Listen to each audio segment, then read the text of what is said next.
Hello friends, welcome to focus study. आज है 17 मई 2020 और आज हम डिस्कस करेंगे 17 मई का द हिंदू न्यूज़पेपर। अगर आप फर्स्ट टाइम हमारे यूट्यूब चैनल पे आ रहे हैं तो चैनल को सब्सक्राइब कर सकते हैं और जब भी सब्सक्राइब करें बेल बटन को जरूर प्रेस करें ताकि वीडियोज़ के रेगुलर नोटिफिकेशन आपको मिलते रहें। तो चलिए स्टार्ट करते हैं आज के न्यूज़ डिस्कशन से। आज की फर्स्ट न्यूज़ है government throws open defence production and coal sectors.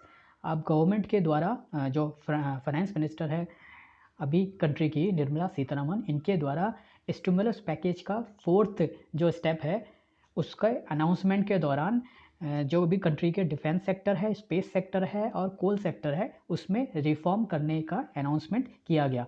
ये एक स्टेप है, step to indigenise defence production by banning import of some weapons and platforms while increasing FDI limits. तो अब यहाँ पर फाइनेंस मिनिस्टर के द्वारा जो इंडिजीनियस डिफेंस प्रोडक्शन है उसको बढ़ाने के लिए कुछ रिफॉर्म मेजर्स अडॉप्ट करने की बात की गई और ये जो बात की गई है ये आत्मनिर्भर भारत अभियान के फोर्थ स्टेप के दौरान के अनाउंसमेंट के दौरान की गई है।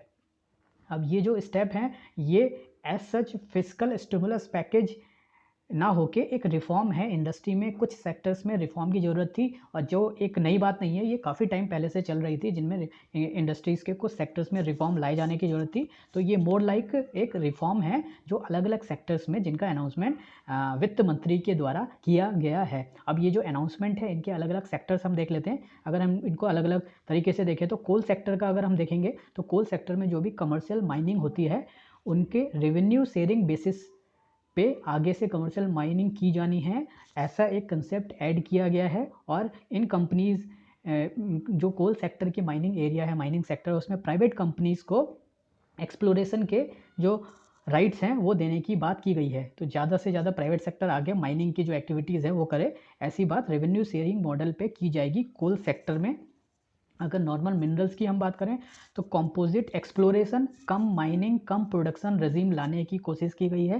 यानी कि एक ही कंपनी जो एक्सप्लोरेशन करेगी वही माइनिंग करेगी, वही प्रोडक्शन करेगी, ऐसी एक पॉलिसी माइनिंग सेक्टर मिनरल्स के लिए लानी है, जिसमें से 500 माइनिंग ब्लॉक्स को एलोकेट किया जाएगा गवर्नमेंट के द्वारा। अभी रिसेंट फ्यूचर में, आने वाले समय में ये गवर्नमेंट के द्वारा मिनरल सेक्टर के लिए कदम उठाए जाएंगे। अगर हम डिफेंस को लेंगे तो डिफेंस में वेपन्स बनाने के लिए और वेपन्स की जो टेक्नोलॉजी है उसको ज़्यादा से ज़्यादा इंडिया में डेवलप करने के लिए एफडीआई लिमिट जो मैन्युफैक्चरिंग सेक्टर में होती है डिफेंस प्रोडक्शन की, उसको बढ़ा दिया गया है। वो एफडीआई लिमिट 49% थी जिसको अब 74% तक कर दिया गया है। तो एफडीआई पहले 49% तक ही किसी डिफेंस कंपनी में इन्वेस्ट कर सकती थी, अब वो 74% तक इन्वेस्ट कर सकती है। तो डिफेंस प्रोडक्शन को बनाने के लिए ये पर्टिकुलर जो कदम है वो उठाया गया है। अगर हम सिविल एविएशन की बात करें तो काफ़ी तरह के रिस्ट्रिक्शन अभी आज की डेट में लगाए गए हैं सिविल एविएशन पे, वो धीरे धीरे करके लिफ्ट किए जाएंगे। लेकिन अगर हम नॉर्मल टाइम की बात करें, नॉर्मल फेज़ में भी इंडिया का करीब 60% एयर स्पेस ही अवेलेबल था इन सिविल एविएशन के लिए। तो अब ये 60% जो एयर स्पेस अवेलेबल था इसको और बढ़ाने की बात की गई है। ये बढ़ाया जाएगा तो कहीं ना कहीं गवर्नमेंट को भी इससे आमदनी होगी और ज़्यादा एविएशन सेक्टर ग्रोथ की पॉसिबिलिटी बन सकती है। तो एयर स्पेस सेक्टर और सिविल एविएशन को बढ़ाने के लिए जो फ्री एयर स्पेस है इंडिया का उसको बढ़ाने की बात की गई है। पावर सेक्टर की अगर हम बात करें तो पावर सेक्टर जो भी पावर कंपनीज़ हैं वो यूनियन टेरिटरीज़ में प्राइवेटाइज़ की जाएंगी। तो प्राइवेटाइजेशन की यहाँ पर बात पावर सेक्टर के लिए की जा रही है। यूनियन टेरिटरीज़ में जितनी पावर कंपनीज़ हैं उनको धीरे धीरे करके फेज़ वाइज टैरिफ पॉलिसी के अकॉर्डिंग प्राइवेटाइज किया जाएगा। तो ये कुछ अनाउंसमेंट है जो वित्त मंत्री के द्वारा किए गए। इसके अलावा जो बड़े अनाउंसमेंट हैं वो हैं स्पेस सेक्टर की बात करना। स्पेस सेक्टर में प्राइवेटाइजेशन की बात बजट में ही, जो 2019 का बजट था उसमें फाइनेंस मिनिस्टर के द्वारा किया गया था ये अनाउंसमेंट, और फिर से वही बात रिपीट की गई है। स्पेस सेक्टर में प्राइवेट एंट्री के लिए प्राइवेट सेक्टर को ओपन किया जा रहा है सो दैट जो प्राइवेट कंपनीज़ हैं वो प्लेनेट के एक्सप्लोरेशन का काम प्राइवेट सेक्टर की तरफ से देखा जा सके और जो आउटर स्पेस ट्रेवल का काम है वो भी इंडिया के प्राइवेट सेक्टर उस पर्टिकुलर फील्ड में अपना पार्टिसिपेशन कर सके। एटॉमिक एनर्जी के फील्ड में जो रिसर्च रिएक्टर होंगे उनको भी पीपीपी मॉडल में लाया जाएगा और जो भी मेडिकल आइसोटोप से रिलेटेड प्रोडक्शन होता है एटॉमिक सेक्टर में एटॉमिक आइसोटोप का यूज़ करके उसमें भी प्राइवेट सेक्टर को एंट्री दी जाएगी। तो स्पेस सेक्टर और एटॉमिक सेक्टर में भी प्राइवेट सेक्टर की एंट्री की जानी है और ये एक ब्रॉड रिफॉर्म का पार्ट होने वाला है। तो ये जो कुछ अनाउंसमेंट है ये फाइनेंस मिनिस्टर के द्वारा किए गए। अब नेक्स्ट न्यूज़ है super spread spike national tally. कोविड-19 के जो इन्फेक्शन की टैली है वो बहुत तेज़ी से बढ़ी है और अभी तक की लार्जेस्ट का जो रिकॉर्ड है वो फिर से एक बार टूट गया और हाईएस्ट सिंगल डे जो इंक्रीज़ है वो 4820 हुआ कल के दिन में, यानी कि 4820 नए कोविड-19 के केसेस सामने आए हैं एक दिन में 24 घंटे में। और इसमें जो गुजरात स्टेट है उसके इंक्रीज़ केसेस सबसे ज़्यादा है, इसलिए इसको सुपर स्प्रेडर की एक जो कंडीशन है वो गुजरात में देखी गई है। कुछ लोगों में बहुत ज़्यादा आइडेंटिफाई किया गया है कोविड-19 का वायरस। अगर हम करंट टैली की इसकी बात करें तो स्टेट के डेटा के अकॉर्डिंग ये जो टैली है ये 90,000 से ज़्यादा पहुंच गई है इंडिया में, जिसमें से टोटल नंबर ऑफ जो डेथ हैं वो 2874 हैं। अगर हम रिसेंट डेटा देखें कोविड-19 के इन्फेक्शन का तो आज के डेट में 90,900 से ज़्यादा कोविड-19 के केसेस हो गए हैं। जो नंबर ऑफ डेथ्स है वो 2872 से ज़्यादा हैं और रिकवर्ड पर्सन जो हैं वो 34,224 हो गए हैं। तो 90,000 से ज़्यादा अभी इंडिया में केसेस हैं कोविड-19 के।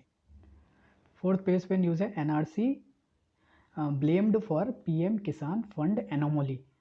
असम स्टेट में पीएम किसान स्कीम के तहत कुछ फंड की एनोमलीज देखी गई हैं और इसमें जो ब्लेम है वो एनआरसी को दिया जा रहा है। तो यहाँ पर दो इम्पॉर्टेंट पॉइंट है, एक एनआरसी और दूसरा पीएम किसान। तो इन दोनों के बारे में हम देख लेते हैं। एनआरसी की जो एक्सरसाइज है वो अभी तक इंडिया में असम स्टेट में की गई है। NRC national register of citizen होता है। ये एक रजिस्टर है जिसमें जितने भी जेन्युइन इंडियन सिटीजन्स हैं उनका नाम लिखा जाता है। ये जो रजिस्टर है वो पहली बार 1951 के दौरान इंडिया में जो सेंसस हुई थी उस समय बनाया गया था और ये 1951 से मेंटेन किया जा रहा है।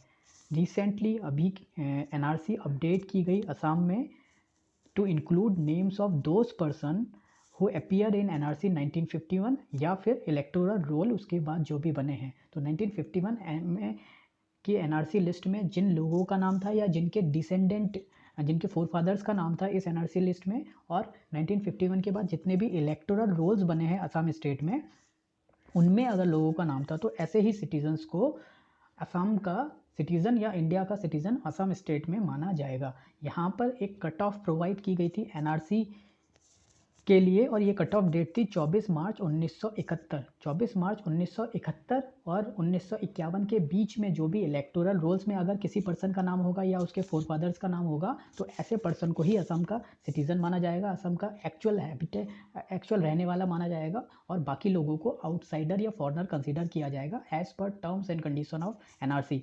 तो ये जो एनआरसी कराई गई थी इसमें काफ़ी सारे डॉक्यूमेंट्स वेरिफिकेशन की प्रोसेस हुई और काफ़ी लंबी प्रोसेस हुई। ये पूरी NRC supreme court of India के सुपरविज़न के अंडर करवाई जा रही थी। जो भी अपडेटेड प्रोसेस थी एनआरसी की ये 2013 में स्टार्ट हुई थी सुप्रीम कोर्ट ऑफ इंडिया के ऑर्डर के बाद। Since supreme court of India has been continuously monitoring this NRC system और सुप्रीम कोर्ट ऑफ इंडिया ने एक कोऑर्डिनेटर अपॉइंट किया था इस पूरी प्रोसेस को अच्छे से करवाने के लिए। इस पूरी एनआरसी की प्रोसेस को एंड किया गया या ये प्रोसेस कंप्लीट हुई 31 अगस्त 2019 को। तो 19 लाख लोगों को एनआरसी की जो लिस्ट है उससे बाहर रखा गया। ऐसे लोगों को दोबारा से टाइम दिया गया अपनी जो वैलिड डॉक्यूमेंट है उनको सबमिट करने का बिफोर फॉरेन ट्राइब्यूनल जो भी स्टेट गवर्नमेंट के द्वारा बनाए गए थे। और उसके बाद ये जो 19 लाख लोग हैं इनको अभी तक कंसीडर किया जा रहा है एज ए आउटसाइडर। तो ये जो पूरी प्रोसेस है ये एनआरसी की हुई। इसी एनआरसी के कारण यहाँ पर पीएम किसान में कुछ एनोमलीज पाई जा रही हैं। तो ये हमने देख लिया डिटेल एनआरसी की। अब पीएम किसान के बारे में देखें तो पीएम किसान प्रधानमंत्री किसान सम्मान निधि स्कीम है। ये ministry of agriculture and farmers welfare की स्कीम है। तो किस डिपार्टमेंट के द्वारा ये स्कीम चलाई जा रही है? Ministry of agriculture and farmers welfare. ये सेंट्रल गवर्नमेंट की एक सेंट्रल सेक्टर स्कीम है, यानी 100% फंडिंग गवर्नमेंट ऑफ इंडिया या सेंट्रल गवर्नमेंट के द्वारा इस स्कीम के लिए की जाती है। इसकी इफ़ेक्टिव डेट है 1/12/2018। 1/12/2018 1 दिसंबर 2018 से ये स्कीम स्टार्ट की गई थी। हालांकि इसको अनाउंस किया गया था 19 में, लेकिन रेट्रोस्पेक्टिवली इसको इफ़ेक्टिव किया गया। इस स्कीम के द्वारा 6,000 रुपये हर साल ऑल फार्मर्स फैमिली को अक्रॉस द कंट्री देने की बात की गई थी।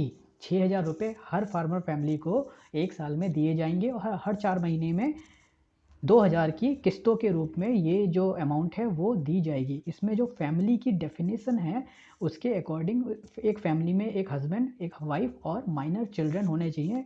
ये डेफिनेशन रखी गई है फैमिली की इस स्कीम के तहत।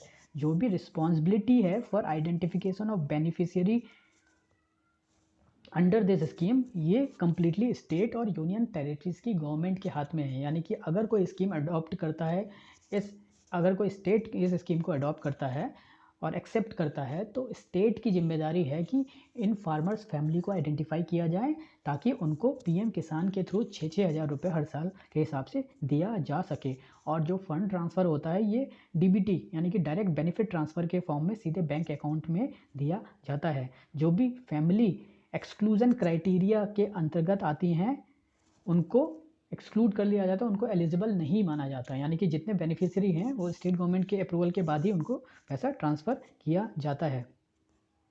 इसमें फार्मर्स जो लोकल रेवेन्यू ऑफिसर है या नोडल ऑफिसर है पीएम किसान स्कीम का, उसके पास जाके अपना रजिस्ट्रेशन करवा सकता है या कॉमन सर्विस सेंटर पर जाके जो फार्मर्स कॉर्नर पोर्टल है वहाँ पर भी रजिस्ट्रेशन करवा सकता है। फार्मर के डेटाबेस में अपना नाम आधार के डेटाबेस के थ्रू ऐड करवाया जा सकता है फार्मर्स के द्वारा। और जो पेमेंट आते हैं वो भी पोर्टल पे अपडेटेड होते हैं। तो इसमें इंपॉर्टेंट डेट है किस डेट से ये इफेक्टिव हुई, कौन से मिनिस्ट्री चलाती है, कितना अमाउंट दिया जाता है, कितनी किस्तों में दिया जाता है, ये स्कीम के इंपॉर्टेंट पॉइंट्स है। Ministry of agriculture and farmers की स्कीम है, सेंट्रल सेक्टर स्कीम है, 100% सेंटर देता है। 1 दिसंबर 2018 से इफेक्टिव हुई थी। 6,000 रुपये 2,000 की किस्तों में 3 किस्तों में दिए जाते हैं पीएम किसान के अंतर्गत। और अक्रॉस इंडिया पूरी कंट्री में स्कीम चलाई जा रही है।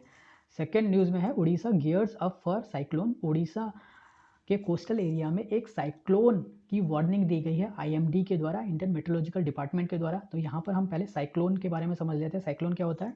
Cyclone is a large scale air mass that rotates around a strong centre of low atmospheric pressure. Land पे और सी पे जब लो एटमॉस्फेरिक प्रेशर होता है तो ऐसे प्रेशर के चारों ओर एयर रोटेट करना शुरू करती है और ऐसे जो डिप्रेशन होते हैं उनको ही साइक्लोन बोला जाता है। यहाँ पर ट्रॉपिकल साइक्लोन की बात हो रही है। साइक्लोन काफ़ी टाइप के होते हैं, ट्रॉपिकल साइक्लोन, एक्स्ट्रा ट्रॉपिकल या टेम्परेट साइक्लोन। तो यहाँ पर हम ट्रॉपिकल साइक्लोन की बात कर रहे हैं। तो ट्रॉपिकल साइक्लोन ज़्यादातर ओशियन के सरफेस पर जनरेट होते हैं और ऐसी ओशियन के सरफेस जहाँ पर ओशियन वाटर का टेम्परेचर 27 डिग्री सेल्सियस मिनिमम होता है या 27 डिग्री से ज़्यादा होता है, तो वहाँ पर ये ट्रॉपिकल साइक्लोन क्रिएट होते हैं। और जो लो प्रेशर होता है उसके अराउंड जो मूवमेंट होता है एयर का वो नॉर्थ हेमिस्फीयर में एंटी क्लॉकवाइज मूवमेंट होता है और साउथ हेमिस्फीयर में क्लॉकवाइज मूवमेंट होता है। अगर हम लो प्रेशर इस पर्टिकुलर एरिया में माने तो एंटी क्लॉकवाइज जो मूवमेंट है ये नदर्न हेमिस्फीयर में माना जाएगा, नॉर्थ हेमिस्फीयर में। यानी कि इक्वेटर जो है, इक्वेटर के ऊपर अगर कोई साइक्लोन बनता है तो वो एंटी क्लॉकवाइज रोटेशन के साथ बनेगा, और इक्वेटर के नीचे अगर कोई साइक्लोन बनता है, इक्वेटर के नीचे जिन कंट्रीज़ में इक्वेटोरियल वाटर के नीचे होगा तो वो साउथ क्लॉकवाइज रोटेशन होगा उन साइक्लोन का। साइक्लोन को जनरली लो प्रेशर सिस्टम भी कहा जाता है। इनके अलग अलग नाम भी हैं, जैसे हमने पहले देखा अभी tropical cyclone, temperate cyclone, extra tropical cyclone, और अगर अमेरिकन रीजन के पास बने तो उनको टॉर्नेडो कहा जाता है। साइक्लोन के अलग अलग नाम हैं जैसे कि हरिकेन और टाइफून। यहाँ पर हम साइक्लोन के एरियाज देख लेते हैं। साइक्लोन इंडियन ओशियन के रीजन में साइक्लोन कहलाता है। अगर ये ऑस्ट्रेलिया के आसपास बनता है तो इसको विली विली कहते हैं।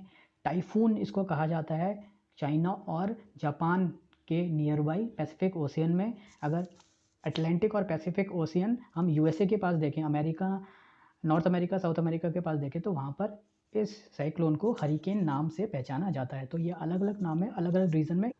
साइक्लोन मेनली मई जून के महीने में और अक्टूबर नवंबर के महीने में बनते हैं। इसमें जो मेजर साइक्लोन है वो अक्टूबर नवंबर में बनते हैं, और मानसून से पहले भी थोड़े बहुत साइक्लोन बे ऑफ बंगाल में देखे जा सकते हैं। अब हमारे ईस्टर्न और वेस्टर्न कोस्ट में जो वेस्ट का कोस्ट है वो ज़्यादा प्रोन है साइक्लोन के लिए, और इंडिया में अगर हम किसी स्टेट की बात करें तो उड़ीसा का कोस्ट सबसे ज़्यादा इफेक्टेड है, सबसे ज़्यादा रिस्की है साइक्लोन के कारण। सबसे ज़्यादा साइक्लोन पूरे साल भर में उड़ीसा के कोस्ट में ही आते हैं। ये जो पर्टिकुलर साइक्लोन अभी बताया जा रहा है इसका नाम है एम्फन। तो एम्फन साइक्लोन उड़ीसा में अभी आने वाला है। इसकी जो वार्निंग है वो IMD के द्वारा दी गई है। नेक्स्ट न्यूज़ है Kerala to source weather inputs from private agencies. कल हमने देखा था कि जो मॉनसून है उसका फोरकास्ट IMD के द्वारा किया जाता है, इंडियन मेट्रोलॉजिकल डिपार्टमेंट के द्वारा किया जाता है, और कुछ प्राइवेट एजेंसीज के द्वारा भी किया जाता है। और इन दोनों का जो फोरकास्ट था उसमें डिफरेंस देखा गया था। IMD के अकॉर्डिंग ये 5 जून को आने वाला है, यानी कि डिले होने वाला है मानसून में। और स्काईमेट जो एक प्राइवेट कंपनी है, जो प्राइवेट फोरकास्टर, उसने बोला था कि 28 मई को ही ये जो मानसून है वो केरला पहुंच जाएगा। तो अब सारे फैक्टर्स को देखते हुए केरला की गवर्नमेंट ने ये डिसाइड किया है कि IMD के साथ साथ प्राइवेट एजेंसीज से भी जो वेदर इनपुट्स हैं वो लिए जाएंगे, बिकॉज IMD का जो नेटवर्क है वो केवल 15 स्टेशन केरला की जो रिक्वायरमेंट है जो वेदर फोरकास्टिंग है वो ज़्यादा प्रॉपरली नहीं कर पा रहा है।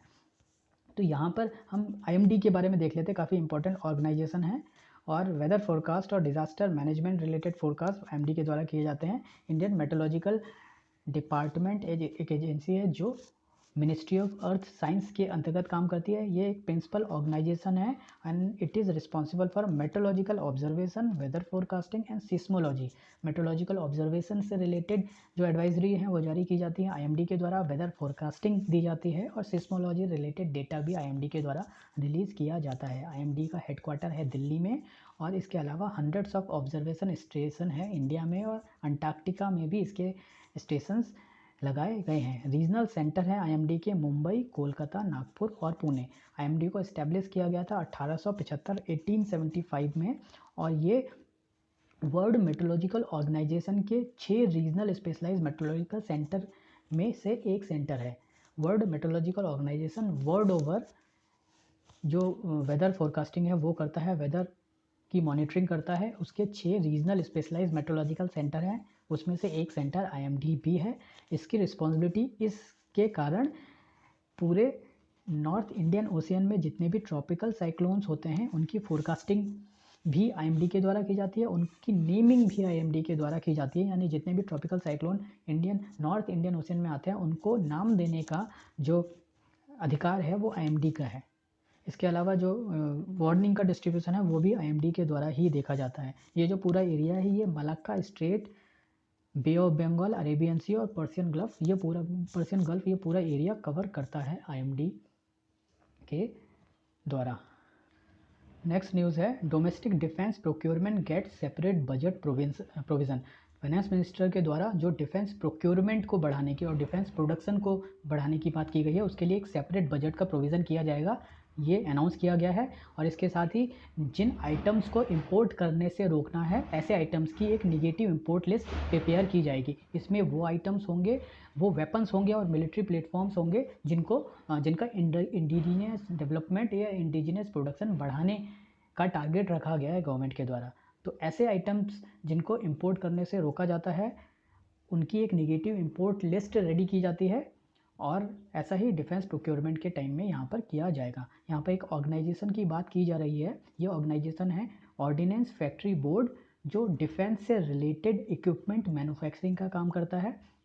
ये जो बोर्ड है इसके कॉर्पोरेटाइजेशन की मांग यानी इसमें रिफॉर्म लाने की मांग काफ़ी लॉन्ग पेंडिंग है, काफ़ी टाइम से चल रही है। इसको भी मेंशन किया फाइनेंस मिनिस्टर ने, और इस बोर्ड को कॉर्पोरेटाइज करने के लिए एक high level committee last year ही बनाई गई थी मिनिस्ट्री ऑफ डिफेंस के द्वारा।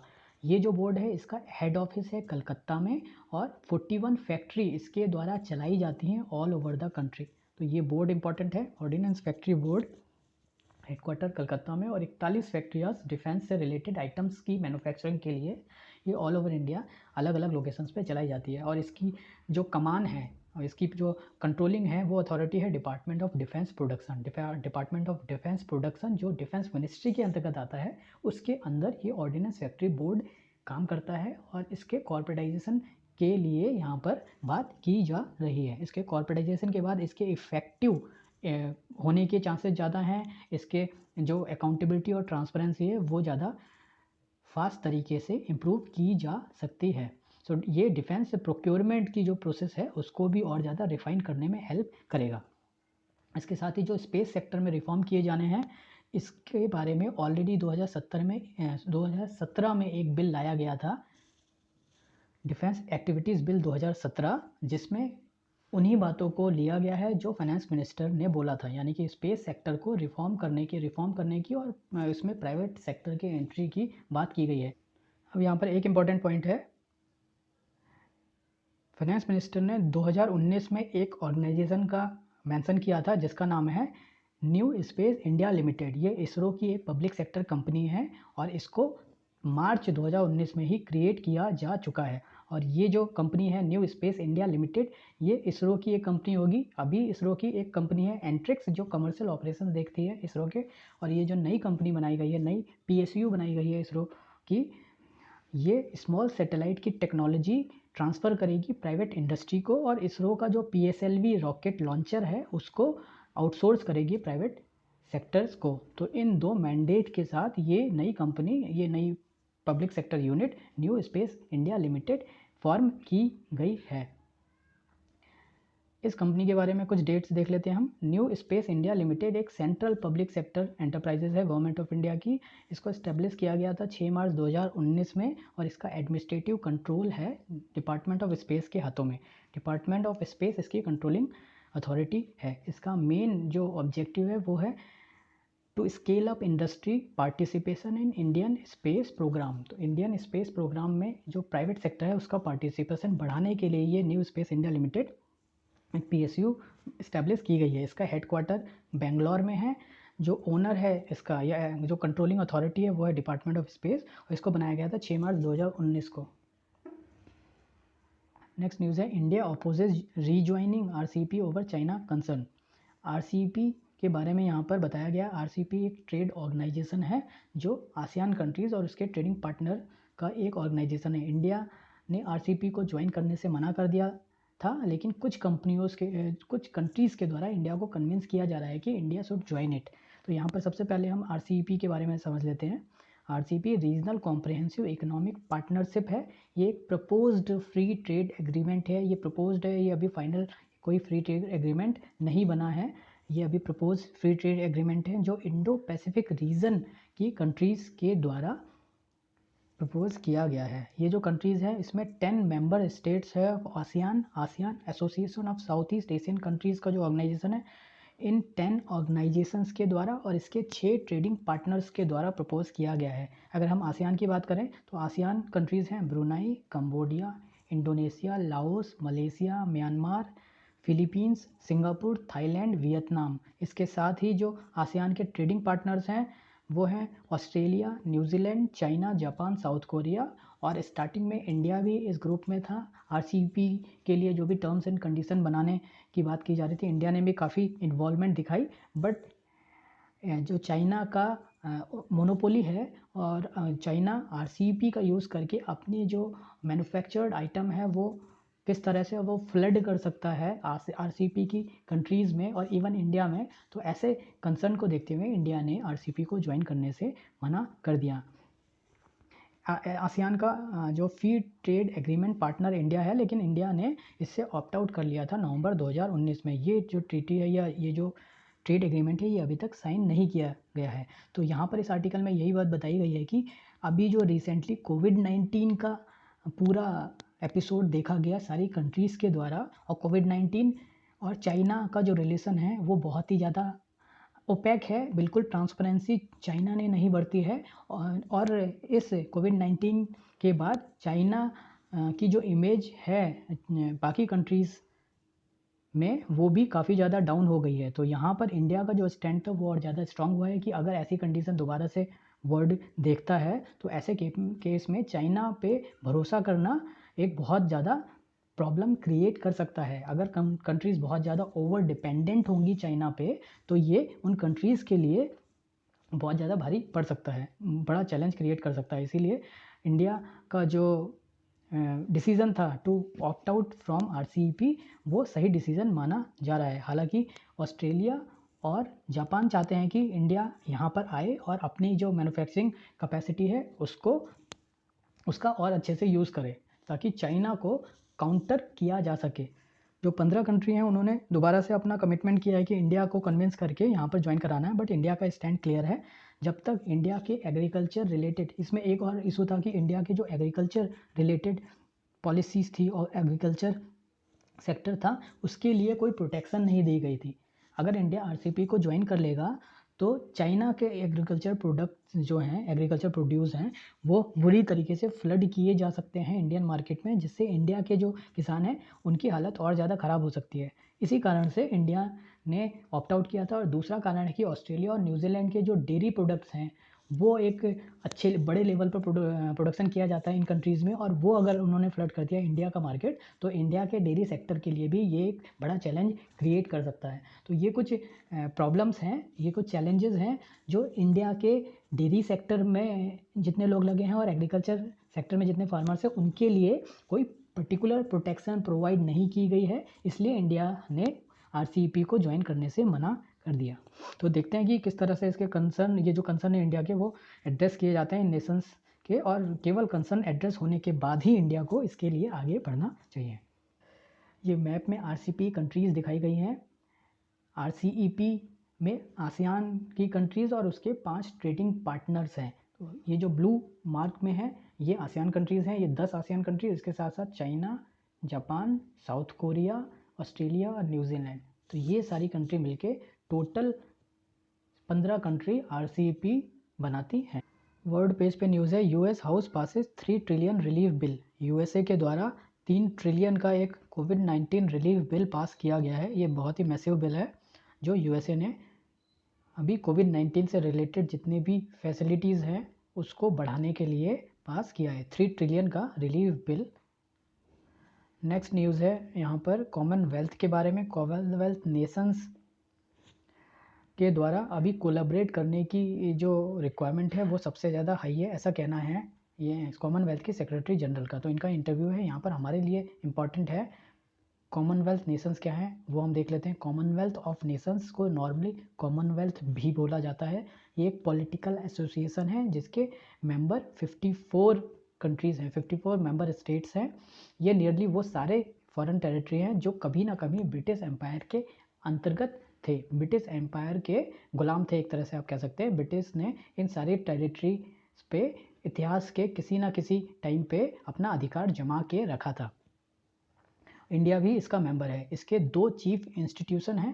पहला जो इंस्टीट्यूशन है ये है कॉमनवेल्थ सेक्रेटेरिएट जो इंटर गवर्नमेंटल आस्पेक्ट को देखता है, और दूसरा है कॉमनवेल्थ फाउंडेशन जो नॉन गवर्नमेंटल रिलेशंस जो मेंबर स्टेट्स के होते हैं उनके रिलेशंस को देखता है। इसका हेडक्वार्टर है लंदन, यूनाइटेड किंगडम में। इसको इस्टेब्लिश किया गया था दिसंबर 1931 में। 1931 में इसको इस्टेब्लिश किया गया था, यानी कि इंडिया की आज़ादी से पहले ही इसको इस्टेब्लिश किया गया था। इसकी जो हेड हैं वो क्वीन होती हैं यूनाइटेड किंगडम की। तो ब्रिटिश क्वीन अभी क्वीन है एलिजाबेथ 2, और सेक्रेटरी जनरल है पैट्रिसिया स्कॉटलैंड। 54 मेंबर्स हैं कॉमनवेल्थ के। ये यहाँ पर मैप में आप कॉमनवेल्थ कंट्रीज़ देख सकते हैं। जितनी भी ग्रीन मार्क कंट्री हैं ये कॉमनवेल्थ कंट्री है, जिसमें कनाडा नॉर्थ अमेरिका में है, साउथ अमेरिका में भी कुछ कंट्रीज़ हैं, अफ्रीका भी की भी कुछ कंट्रीज़ हैं, इंडिया और पाकिस्तान भी है, और ऑस्ट्रेलिया न्यूजीलैंड भी यहाँ पर आता है। तो ये जितनी भी सारी कंट्रीज़ है ये टोटल 54 कंट्रीज़ हैं, और ये सारी कंट्रीज़ कभी ना कभी ब्रिटिश गवर्नमेंट के अधिकार में थी। इन सब का जो ऑर्गेनाइजेशन है ये कॉमनवेल्थ बनाया गया था जो 1931 में बनाया गया था। तो 54 कंट्रीज़ का ग्रुप है कॉमनवेल्थ। तो ये था आज का न्यूज़पेपर। आई होप कि आपको पसंद आया होगा, और अगर आपको पसंद आया है तो वीडियो को लाइक करें, शेयर करें, सब्सक्राइब करें और कमेंट भी करें। Thanks for watching.